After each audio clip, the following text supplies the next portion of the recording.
up, Internet? We got an interesting concept. Well, no, this isn't interesting at all. I thought I would start doing just little bits of content as far as just like rambling on and cleaning some of the hardware. Really, this is a hand-me-down. My father bought this for about 500, 600 bucks. And he was convinced that it would go up in value. It hasn't really. You can get one of these for pretty much the same price, but it's a hand-me-down, and it's important to me. I've shot this in competition a couple of times. Not done particularly well with it because, first of all, let me show you. It's clear. You see, chamber's empty. No magazine. Nothing on the bolt face either. Not that you can really see that quite easily, but it is a clear firearm. And apparently a dead trigger too, which is quite interesting. Oh, I think I had the trigger down while I was cocking that. There we go. I actually pulled it too early. So I was only going to here. I'm like, oh, why is it not pulling? That's the take-up. There's a wall here, a little bit of squish, and then it breaks. It's not a bad trigger, all things considered, especially considering older stock triggers. But I did have a tendency when I was firing, I would squeeze, obviously, and that little bit of squeeze caused my hand to go in that direction, and so my shots tend to go left and down. I'm still working on fixing that, but it's a learning process. So this is a Beretta 92 FS. There goes the cleaning rod. You'll be able to hear me when I'm not actually directly next to the mic. That is because I'm using a Jabra earpiece right now, and I've actually ordered a specific sort of lapel mic. Actually went all the way under the couch. We're going to do this in one take as well. If I embarrass myself, I embarrass myself.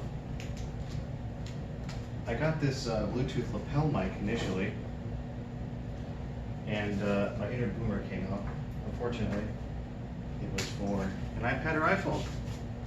But I still wanted to do this tonight, so I figured, got it back by the way, I figured I would just send it on some Bluetooth earbuds that have a built-in sort of deal. So I can't really get like the whole workbench in easily. I'm using a mic stand. If you guys have recommendations for kit and stuff, feel free to let me know, because I do not know my options very well.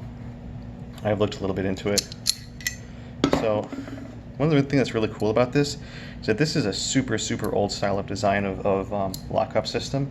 You have this sort of falling piece. I don't know the exact name of it. I'd have to look it up. You can go ahead and look it up yourself. But yeah, it manages to stay entirely in line, and this block falls down, and that's sort of your lockup, which is super slick and has worked for many years. This is the and I'm going to talk about gun stuff that you may already know if you're a gun person coming to this video, but this was used as the Army's sidearm for a very long time until they got replaced by the self-firing SIG P320. It's so good you don't even need to pull the trigger. I do have one, by the way. I can make that joke. But yeah, I thought I would just do a series of workbench deals where sorry, I'm just trying to get the patch going through initially. Wonder if the hole's big enough. Yeah, we're good. I would just do a series of videos where I just ramble for a little bit, talk about what's going on, what annoys me, and just that not only does it, give you guys maybe something to watch that maybe interests you, something to chill out to, but also gives me incentive to clean my guns, because honestly, this gun has seen probably the least amount of use of the guns that I sort of regularly use, and this has had a couple hundred rounds from it and hasn't been cleaned in like a year. But it hasn't It's not horrifically dirty. I don't know if you can see that, but it's not terrible. Not terrible at all. If once I start getting the bigger guns out, you know, the ones that I run suppressed, things are going to start looking really, really gnarly.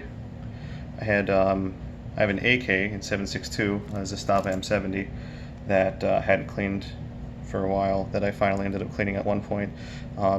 No silver to be found. It was just black. It's like a coal miner. And it was nice to see that silver again, but I probably shouldn't have let it get to that point. Actually, I have a 686 that I put thousands of shot shells through before I finally cleaned it. Dad was none too pleased about how I had maintained it, and I was forced to take a toothbrush to it to really make sure that the bolt face and everything was looking nice, and the thing was damn near spotless. The only issue was that this one thing will constantly annoy me, but I took the fore end off on a windy day, and wind caught it, and it fell off of the bench that I was resting it on, hit concrete, and so now there's a little scrape on the fore end. I might show that on a future, not stream, video, and that will forever be my cross to carry, because every time I see that scratch, I realize how I messed up an otherwise pretty perfect firearm. A beautiful firearm that's run flawlessly the whole time. But it is what it is. Still a good bit of dirt there. I'll have to use a couple more patches probably. But yeah, I'll finally be able to get through some of my my inventory and get things cleaned. Then people will finally be able to just look through my videos and be like, how many guns do you have? And be like, watch the videos. That's one question that I get a lot from anyone that like isn't that big into guns. They always ask, how many guns do you have? The correct answer is, I don't know. Because there's no logical conclusion to that sort of thing. Because like any person that asks that, you know you're going to answer more than they expect. But I don't see what it really accomplishes. Like, yes, I have a lot of guns, and they're like, ooh, that's, you know, what is the end result? They're probably going to be like, oh, they'll think he has too many guns. There's no such thing, because I have a right to them. So, but you know, if you wanna watch every single video of these that I post up and count the number of different ones, I think you deserve to know how many. The answer is not enough. There's always others that I have my eyes on. As for what I have my eyes on right now, like the Tavor X95 looks nice and all, but I hear it doesn't run really well suppressed, so that's unfortunate. I saw the Dan Wesson CZ sort of hybrid. That looked sexy. I do have a CZ Shadow. We'll probably be bringing that up soon, because that one needs a cleaning bad. I don't remember the last time I cleaned that either.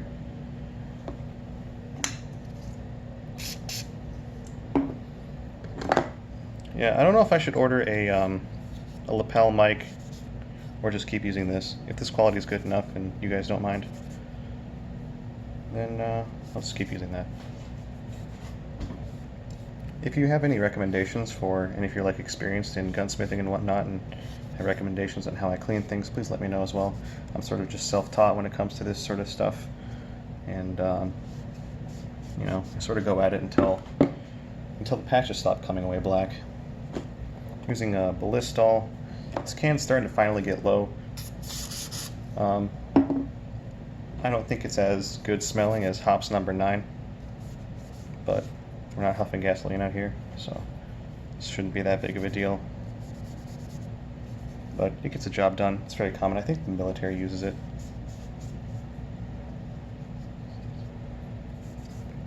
We're looking better. Okay, take a dry patch or two to get the residual oil off. It's coming away okay now. A lot of people complain about the safety that these use, namely because it's so high up. I like that actually. You can train out the the fact that it's not so conveniently underneath your thumb. If you have bigger hands, it's really nice because, you know, it's not going to rub up against your thumb constantly like a lot of other thumb safeties on firearm, or on pistols specifically, will be. But it's you know, it's something you can train out, and it's such a positive sound. You know, it's a big hard click, and you can feel it, and it's positive. It's not smushy, it's not mushy, and that's one of the things I like about it a lot. It's just, I want a very positive click. I mean, it's your safety, for God's sake. It's one thing that's going to tell you, hey, start blasting. I want to know that that's off, or I want to know that it's on. So to me, this is just a very romantic gun. It's been used in God knows how many movies and whatnot. It's got all the right curves in all the right places.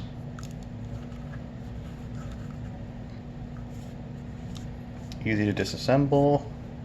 It's got that double action, single action, which makes it, in my opinion, a little better for carrying, because I like me a nice heavy double action, single action. I know people want them crisp, short pulls, but well, if I'm carrying with one in the chamber, I want to know it's going to be a long, heavy pull and a decent safety that's going to be standing in the way, because I know this is obviously an issue that I need to train out, but if you have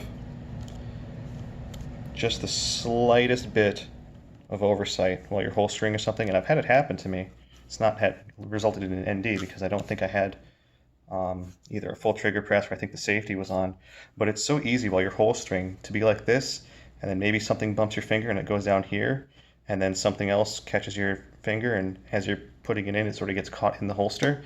It's easier than people might think to just get your finger caught in there.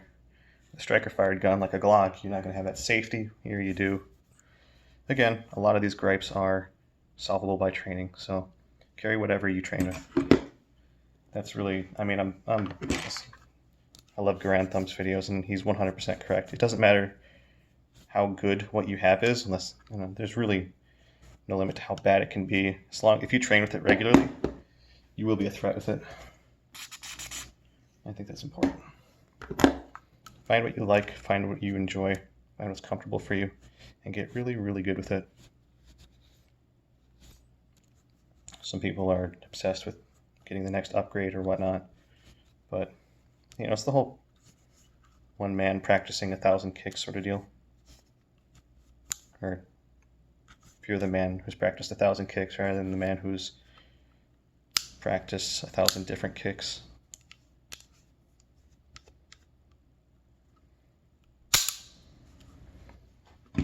Oh no, I dry fired it. The FUDs. I'm going to have another video where I talk about FUDs, because I've got my own FUD story and I'd rather not get my blood up tonight.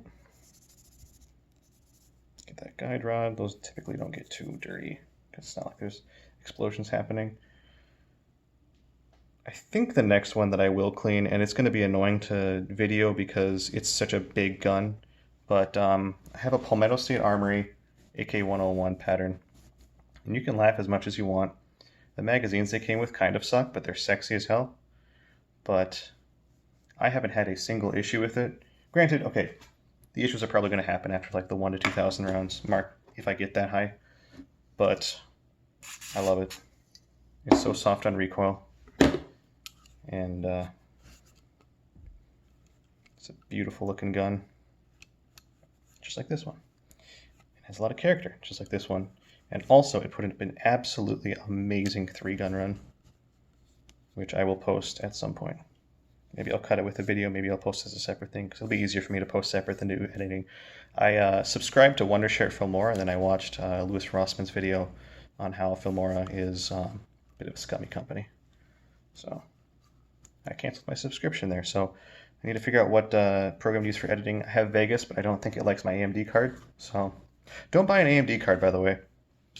AMD basically doesn't do any work on their drivers, and certain things that are somewhat obscure may not work, which is great. Love to see that. I'll give the spring a little love.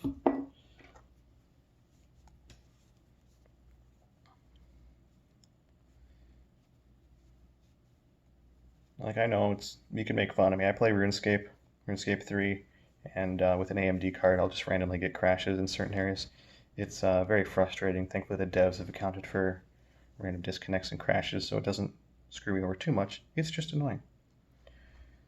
I think we're about ready to put this together, but I will add a couple dollops of lube.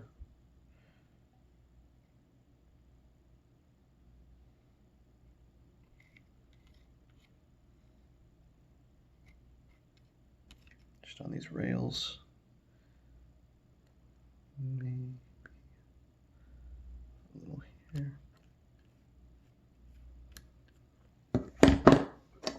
Especially where this is going to ride, right around here.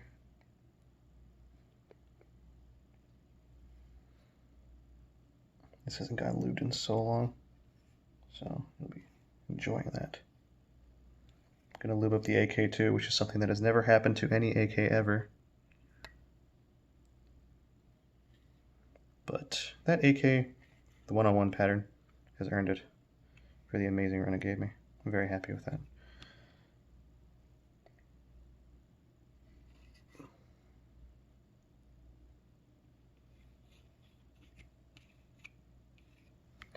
Seems good to me.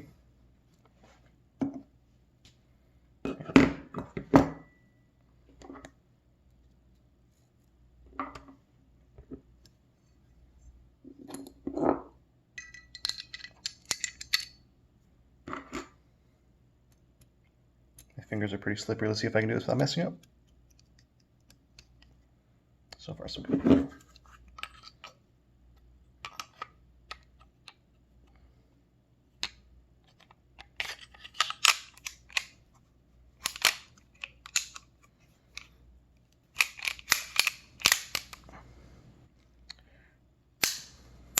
She's back together. It works. It's very, very slippery though. You need to probably clean that off a good bit. If this gets banned from YouTube, I don't particularly care. My YouTube channel was never particularly bussin'. But I'll be putting these up on Rumble as well. So if you're watching this on YouTube and you're like, oh, this is going to be not long for this world, feel free to check it on Rumble. I'll put a link below in the description, I think. But you can look DiplomatDota up there and you'll definitely find me. All right, I think we're good. Good there. And another thing I like about this, decocker safety. It's very nice for shooting USPSA because they want you to decock your stuff. Even the modern, super modern guns like the CZ Shadow don't actually have a decocker on them, and you have to decock them very dangerously, in my opinion, if you want to shoot anything other than limited optics. I think is a division they specifically came up with that, where you can have it cocked in a holster. But I'm not much of a USPSA gamer because my pistol work is pretty bad. Rifle work's okay, shotgun work is pretty much what I grew up on. All right, thanks for watching.